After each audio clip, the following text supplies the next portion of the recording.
बिस्मिल्लाहिर्रहमानिर्रहीम, अस्सलाम वालेकुम। डियर स्टूडेंट्स, उम्मीद है कि आप सब खैरियत से होंगे। My name is Adeel Mehboob, I am your computer teacher. आज की इस वीडियो में हम चैप्टर नंबर 8 स्टार्ट करने जा रहे हैं, जिसका नाम है वर्ड प्रोसेसिंग।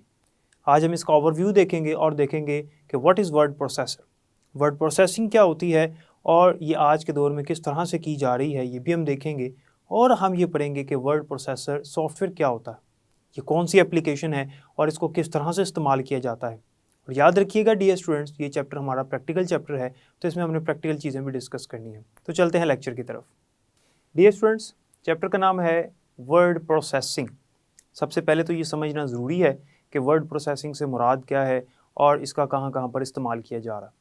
उसके बाद हम देखेंगे कि वर्ड प्रोसेसर सॉफ्टवेयर क्या होता है। तो सबसे पहले हम ये समझते हैं कि what is mean by word processing. याद रखिएगा डियर स्टूडेंट्स, वर्ड प्रोसेसिंग का ये मतलब है कि हम डॉक्यूमेंट्स वगैरह क्रिएट करते हैं with the help of computer system. आज जितने भी ऑफिस हैं, जितनी भी ऑर्गेनाइजेशंस हैं, जितनी भी कंपनीज़ हैं, जितनी भी बड़ी फर्म्स हैं, रिसर्च सेंटर्स हैं, या घरों में भी अगर हम देखें तो वर्ड प्रोसेसिंग का बहुत ज़्यादा इस्तेमाल किया जा रहा है। और एक सर्वे के मुताबिक 90% से ज़्यादा जो पर्सनल कंप्यूटर्स हैं दुनिया में, उन पे वर्ड प्रोसेसर सॉफ्टवेयर इंस्टॉल्ड हैं, क्योंकि लोगों ने वर्ड प्रोसेसिंग करनी होती है।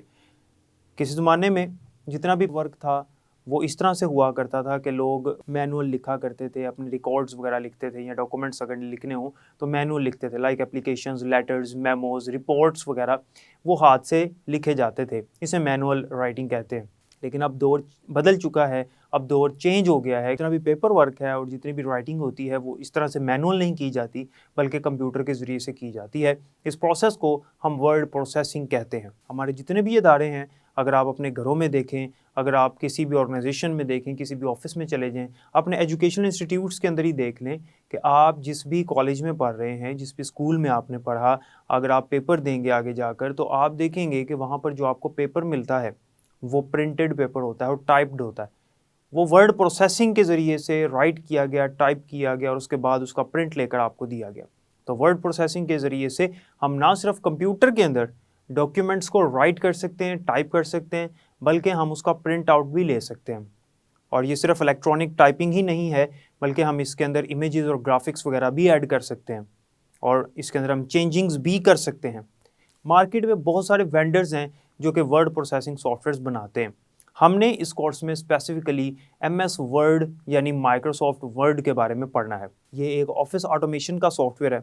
हमने चैप्टर नंबर 4 में पढ़ा था ऑफिस ऑटोमेशन।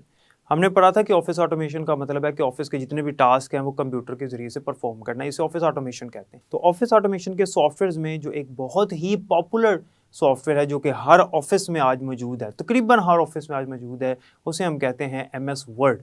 मार्केट में और भी हमारे पास वर्ड प्रोसेसर सॉफ्टवेयर अवेलेबल हैं, लेकिन एमएस वर्ड जो है ये सबसे ज़्यादा पॉपुलर है और टॉप लेवल का सॉफ्टवेयर है जो कि वर्ड प्रोसेसिंग के तौर पर इस्तेमाल किया जाता है। इसके अंदर जो फीचर्स हैं वो बाकी वर्ड प्रोसेसर्स के अंदर हमें नहीं मिलते। और याद रखिएगा कि जो वर्ड प्रोसेसर्स होते हैं उनको हम टेक्स्ट एडिटर्स भी कहते हैं, क्योंकि इसके अंदर हम अपना टेक्स्ट टाइप करते हैं। जाहिर सी बात है, जब हम डॉक्यूमेंट्स राइट करेंगे, जब हम डॉक्यूमेंट्स टाइप करेंगे तो उन डॉक्यूमेंट्स के अंदर हम अपना टेक्स्ट लिखेंगे। जितना भी टेक्सचुअल काम होगा, जितना भी टेक्स्ट हम उसके अंदर एंटर कर रहे होंगे, उसके ऊपर फिर हमने डिफरेंट ऑपरेशंस परफॉर्म करने होंगे, लाइक उसका कलर चेंज करना, उसका स्टाइल चेंज करना, उसका साइज़ चेंज करना, और डिफरेंट उसके स्टाइल्स होते हैं हमारे फ़ॉन्ट के भी। वो सारी की सारी ऑप्शंस हमें वर्ड प्रोसेसर सॉफ्टवेयर्स के अंदर मिलती हैं। इस पूरे प्रोसेस को हम वर्ड प्रोसेसिंग कहते हैं बेसिकली। तो वर्ड प्रोसेसिंग आज के दौर में हर शोबे में जो लोग काम कर रहे हैं उनके लिए सीखना बड़ा ज़रूरी है, क्योंकि जैसे कि मैंने आपको बताया, अगर आप अपने सराउंडिंग्स में देखें, अगर आप अपने इर्द गिर्द देखें, जितने ब्रोशर्स हैं और जितने भी लेटर्स, मेमोज, एप्लीकेशंस, नोटिसेस जितने भी जारी किए जाते हैं, जितने भी नोटिफिकेशंस गवर्नमेंट की तरफ से जारी किए जाते हैं, वो सारे के सारे प्रिंटेड होते हैं और टाइप्ड होते हैं, वो हाथ से नहीं लिखे जाते। अब तो दौर इतना चेंज हो गया कि हाथ से लिखे हुए जो डॉक्यूमेंट्स हैं वो एक्सेप्टेबल ही नहीं होते। लोग एक्सेप्ट ही उसे करते हैं जो कि प्रिंटेड होता है और टाइप्ड होता है in the computer system with the help of word processor software. तो अब जो मॉडर्न इरा है, इसके अंदर वर्ड प्रोसेसिंग जो है वो एक ज़रूरत बन चुकी है। हमारे घरों में भी ये सॉफ्टवेयर्स जो हैं वो हमने अपने कंप्यूटर्स में किए होते हैं और इनके ज़रिए से हम डॉक्यूमेंट्स वगैरह टाइप कर सकते हैं ईजीली। एक छोटी सी एप्लीकेशन भी लिखनी हो तो वो भी हमारी कोशिश होती है कि हम उसको टाइप करें, क्योंकि हाथ से लिखी हुई चीज़ अब ज़्यादा जो है वो एक्सेप्टेबल ही नहीं होती, काबिल कबूल ही नहीं होती। अच्छा, आपके कोर्स में उसने जो MS वर्ड का वर्जन है वो 2000 जो है वो रखा हुआ, उसके मुताबिक उसने सारा आपको प्रैक्टिकल्स करवाए हुए हैं। MS वर्ड के बहुत सारे वर्जन्स हैं, 2000 फिर 2003 एंड सो ऑन, उसके बाद बहुत सारे वर्जन्स आते गए, आज तक उसके अंदर मज़ीद इंप्रूवमेंट्स की जा रही हैं। नेक्स्ट हमारे पास जो टॉपिक है वो है what is word processor. Word processor software क्या होता है? डियर स्टूडेंट्स, याद रखिएगा, वर्ड प्रोसेसर ऐसा सॉफ्टवेयर है जिसके अंदर एक्सटेंसिव टूल्स होते हैं for creating editing the documents. हमारे जितने भी डॉक्यूमेंट्स हैं जो कि कंप्यूटर के ज़रिए हम टाइप करते हैं, उनके ऊपर डिफरेंट ऑपरेशंस हम परफॉर्म कर सकें, ऐसा सॉफ्टवेयर जो हमें ये सहूलियात मुहैया कर रहा है उसे हम वर्ड प्रोसेसर कहते हैं। तो वर्ड प्रोसेसर एक ऐसा टूल है, एक ऐसी एप्लीकेशन है, और याद रखिएगा कि वर्ड प्रोसेसर एक एप्लीकेशन सॉफ्टवेयर है। जैसे मैंने आपको बताया, मार्केट में बहुत सारी कंपनीज़ हैं जिन्होंने वर्ड प्रोसेसर सॉफ्टवेयर्स बनाए हुए हैं ताकि हम लोग वर्ड प्रोसेसिंग कर सकें। हमारी विंडो के अंदर बाय डिफ़ॉल्ट एक नोट पैड होता है, वर्ड पैड भी आता है अब, लेकिन हमने जो पढ़ना है वो MS वर्ड है, जो कि सबसे ज़्यादा पॉपुलर है और तकरीबन हर कंप्यूटर के अंदर ये मौजूद होता है, लोगों ने इंस्टॉल किए होते हैं। हम ना सिर्फ अपना टेक्स्ट ऐड कर सकते हैं, बल्कि जो एडवांस्ड वर्ड प्रोसेसर्स हैं जैसे MS वर्ड है, इसके अंदर हम ग्राफ्स, इमेजेस, चार्ट्स वगैरह ये भी चीज़ें ऐड कर सकते हैं, उनके ऑडियो क्लिप्स भी ऐड कर सकते हैं। और डियर स्टूडेंट्स, क्या आपको पता है कि हम इन सॉफ्टवेयर्स के अंदर जो एडवांस्ड वर्ड प्रोसेसर्स हैं, कुछ ऐसे सॉफ्टवेयर हैं जिनके अंदर हम वीडियो क्लिप्स भी ऐड कर सकते हैं। वर्ड प्रोसेसर्स के ज़रिए से हम अपने डॉक्यूमेंट्स के अंदर टेबल ऑफ कंटेंट्स ऐड कर सकते हैं, इंडेक्सेस ऐड कर सकते हैं, लिस्ट जनरेट कर सकते हैं, पेज नंबर्स ऐड कर सकते हैं, हेडर फुटर ऐड कर सकते हैं, कॉपी पेस्ट कर सकते हैं, कट पेस्ट कर सकते हैं, पेज का साइज़ चेंज कर सकते हैं, पैराग्राफ की सेटिंग कर सकते हैं, डिफरेंट कलर्स के पेजेस रख सकते हैं, टेक्स्ट का कलर चेंज कर सकते हैं। यानी इतने ज़्यादा इसके अंदर ऑप्शंस हमें मिलते हैं। जैसे मैंने आपको बताया कि इसके अंदर एक्सटेंसिव टूल्स हैं अपने डॉक्यूमेंट के ऊपर डिफरेंट ऑपरेशंस परफॉर्म करने के। और इसके अलावा हम इसके अंदर बनाए गए डॉक्यूमेंट, जो MS वर्ड है हमारा या जो वर्ड प्रोसेसर है, उसके अंदर बनाए गए डॉक्यूमेंट को हम किसी वेबसाइट पे पब्लिश भी कर सकते हैं। और हम उसे किसी वेबसाइट पे जब पब्लिश करेंगे वो उसी तरह का दिखेगा जिस तरह की एक वेबसाइट है और वेब पेज है। यानी इसके अंदर हम वेब पेज भी क्रिएट इस तरह से कर सकते हैं कि हम इसके अंदर बनाया गया डॉक्यूमेंट जो है वो किसी वेबसाइट पर पब्लिश भी कर सकते हैं। और याद रखिएगा कि इसके अंदर बहुत ही ज़बरदस्त इसका फीचर है जिसे कहते हैं हाइपर लिंक या हाइपर टेक्स्ट लिंक या सिंपली लिंक भी कहते हैं। यानी वर्ड प्रोसेसर्स के अंदर जो एडवांस वर्ड प्रोसेसर्स हैं उनमें हम हाइपर लिंक्स भी ऐड कर सकते हैं। अब यहाँ पर क्वेश्चन ये है कि what is mean by hyper link. Dear students, ऐसे वर्ड्स या ऐसे आइकन्स या ऐसे ग्राफिक्स या ऐसी पिक्चर्स जिन पे क्लिक करने से हम किसी वेबसाइट पे या किसी वेब पेज पे मूव कर जाते हैं, उनको हाइपरलिंक्स कहते हैं। इसको मैं ज़रा एक्सप्लेन करता हूँ तो आपको समझ आ जाएगी, इसको समझिएगा। मिसाल के तौर पे मैं एक डॉक्यूमेंट लिख रहा हूँ जिसमें मैं न्यूटन के लॉज जो है वो टाइप कर रहा हूँ। न्यूटन के लॉज टाइप करते हुए मैं वहाँ पर न्यूटन का जब क्योंकि नाम यूज़ कर रहा हूँ तो मैं चाहता हूँ कि जिसको न्यूटन के बारे में नहीं पता, इसकी बायोग्राफी का नहीं पता, उसको भी पता होना चाहिए। लेकिन चूंकि ये जो डॉक्यूमेंट है इसमें सिर्फ लॉज लिखने हैं तो हमारा कंसर्न नहीं है न्यूटन की बायोग्राफी के बारे में। तो मैं चाहता हूँ कि अगर किसी को ज़रूरत है, किसी की ख्वाहिश है कि वो न्यूटन की बायोग्राफी रीड करे, तो मैं क्या करूँगा, किसी वेबसाइट पे जाऊँगा जहाँ पर न्यूटन की बायोग्राफी मौजूद है, वहाँ से उस वेबसाइट या उस वेब पेज के लिंक को कॉपी करूँगा और न्यूटन का जो वर्ड आ रहा है मेरे डॉक्यूमेंट के अंदर, उस वर्ड के साथ उस लिंक को अटैच कर दूंगा।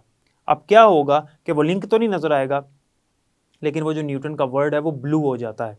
जब हम हाइपर लिंक बनाते हैं, जब ऐसा वर्ड होता है जिस पर क्लिक करने से कोई वेब पेज या कोई लिंक ओपन हो जाता है, तो वर्ड ब्लू कलर का हो जाता है और अंडरलाइन हो जाता है। इसके ऊपर क्लिक करने से अब क्या होगा कि वो लिंक ओपन हो जाएगा जहाँ पे न्यूटन की सारी बायोग्राफी मौजूद है। तो इस डॉक्यूमेंट में ऐड करना मुनासिब नहीं था उस बायोग्राफी को, लेकिन मैंने उसके साथ ऐड कर दिया, उसको लिंक बना दिया, तो इसे हम कहेंगे हाइपर लिंक या हाइपर टेक्स्ट लिंक। अब इस हाइपर टेक्स्ट लिंक पे क्लिक करने से हम उस स्पेसिफिक वेबसाइट पे चले जाएंगे जहाँ पर न्यूटन की पूरी बायोग्राफी मौजूद है। तो इसे कहते हैं हाइपरलिंक या हाइपर टेक्स्ट लिंक।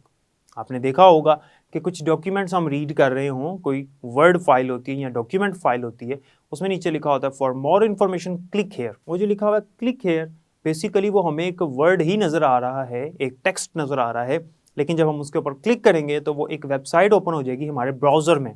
हमारा ब्राउज़र ओपन होगा और उसके अंदर वो वेबसाइट का वो जो लिंक है वो ओपन हो जाएगा। इसका मतलब ये है कि जिसने ये डॉक्यूमेंट टाइप किया उसने उस क्लिक हेयर के वर्ड के साथ, जो क्लिक हेयर के दो वर्ड्स हैं, इनके साथ एक लिंक ऐड किया हुआ है जो कि हमें एज सच नज़र नहीं आ रहा, लेकिन जब उस पर क्लिक करेंगे तो वही वाला लिंक जो पीछे मौजूद है वो ओपन हो जाएगा हमारे वेब ब्राउज़र में। हमारा वेब ब्राउज़र ओपन होगा और उसके अंदर वो वेब पेज जो है वो स्पेसिफिक वेब पेज जो भी इसके साथ ऐड किया वो ओपन हो जाएगा। तो ये एक बड़ा ज़बरदस्त और एक बेहतरीन फीचर है हमारे वर्ड प्रोसेसर्स का, जो एडवांस्ड वर्ड प्रोसेसर्स हैं कि उनके अंदर हम लिंक भी ऐड कर सकते हैं। इसका मतलब ये है कि हम अपने डॉक्यूमेंट के अंदर इमेजेस भी ऐड कर सकते हैं, ऑडियो वीडियो क्लिप्स भी ऐड कर सकते हैं, चार्ट ग्राफ्स भी ऐड कर सकते हैं और यहाँ तक कि हाइपरलिंक्स भी ऐड कर सकते हैं, टेबल ऑफ कंटेंट्स ऐड कर सकते हैं।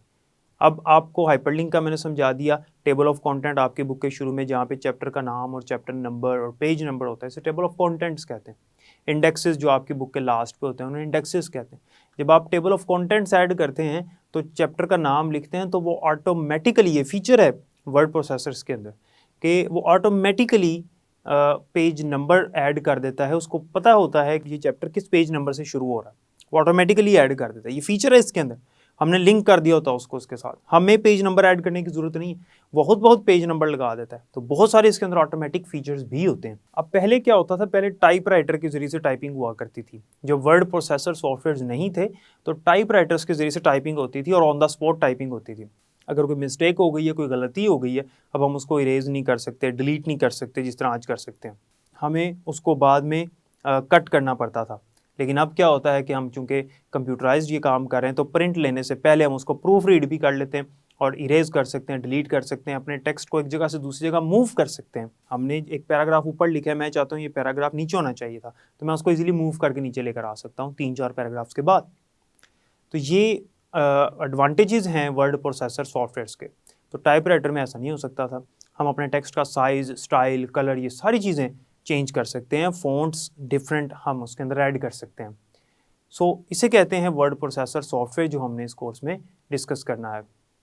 डियर स्टूडेंट्स, तो जैसा कि आपने देखा कि वर्ड प्रोसेसर क्या होता है और वर्ड प्रोसेसिंग किसे कहते हैं, और हमने ये पढ़ा कि वर्ड प्रोसेसर एप्लीकेशंस के ज़रिए से हम वर्ड प्रोसेसिंग करते हैं और आज हर जगह पर वर्ड प्रोसेसिंग की जा रही है। इस वजह से आपके कोर्स में उसने वर्ड प्रोसेसिंग का जो चैप्टर है वो पूरा मेंशन किया है ताकि आप इसको सीख सकें, क्योंकि इन फ्यूचर आपको भी इसकी कहीं ना कहीं कभी ना कभी ज़रूरत ज़रूर पड़ेगी। तो आज के लेक्चर में हमने बेसिक चीज़ें डिस्कस की हैं जो कि आगे जाकर आपके काम आएंगी, और आगे जितने भी लेक्चर्स हम पढ़ेंगे इस चैप्टर के वो इन्हीं कॉन्सेप्ट्स के ऊपर बेस करेंगे। उम्मीद है कि आज के लेक्चर की आपको समझ आ गई होगी। बाकी इंशाल्लाह नेक्स्ट लेक्चर में हम पढ़ेंगे। अपना बहुत ख्याल रखिएगा। अल्लाह हाफ़िज़।